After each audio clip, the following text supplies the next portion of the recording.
Turner syndrome, or gonadal-dygenesis, was found by Henry Turner in 1938 while he was studying a group of 7 girls who all had the same symptoms. The syndrome was also named after Henry Turner.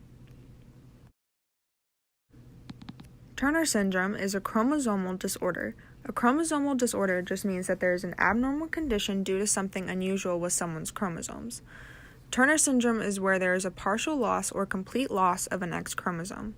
It also only happens to women. It can't be inherited through family, like if one couple has a kid that has Turner syndrome, it's extremely unlikely that they will have another kid with the syndrome.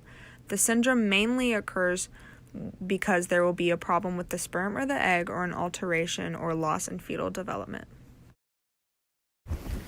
The symptoms and effects mainly go hand in hand. They can differ based on what stage of life you're in, like before birth, infancy, in adulthood, or teen years. The main symptoms before birth are fluid collection around the neck, heart abnormalities, and abnormal kidneys. During infancy, girls with the syndrome can have webbed necks, widely spaced nipples, low-set ears, and a high palate or roof of mouth. Infants with Turner syndrome can also experience swelling of hands and feet, arms that turn outward, slowed growth, heart defects, and short phalanges. Nearing adulthood or teen years, girls with Turner syndrome can have all of the same symptoms as they would during infancy, but they can also experience no growth spurts, no sexual development or puberty. Their menstrual cycles can also end very early, but not due to pregnancy or birth control, and their menstrual cycles could not begin at all. They also tend to be very short. The doctors may diagnose just by physical features like webbed necks, broad chest, or widely spaced nipples.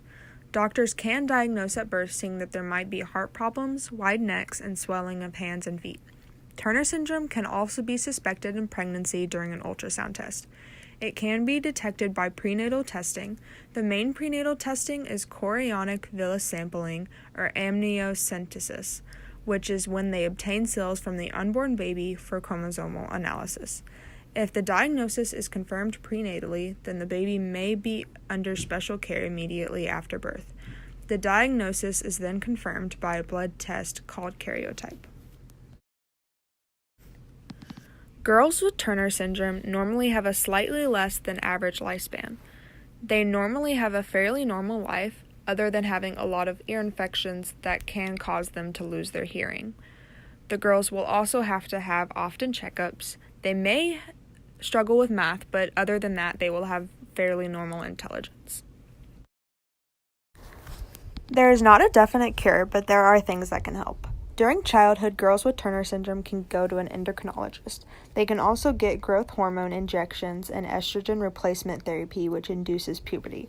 Babies who have heart murmurs due to Turner syndrome have to get surgery to fix that. They also need regular checkups. No one that is researching Turner syndrome has talked about gene therapy. In the future, the researchers might look at gene therapy as a possibility. The main organization for Turner syndrome is the Turner Syndrome Society of the USA. They're a nonprofit organization that is trying to expand research and knowledge about the disorder. Their main focus is the well-being of girls that suffer from Turner syndrome and making sure that they are truly happy and healthy. One story I found was written by Jacqueline Wooldridge, which is a girl that had Turner syndrome and was diagnosed at the age of 5. She now supports the Turner Syndrome Society and does a lot of things for the foundation. She used to get teased a lot as a child, but now she is a very inspiring woman in the community.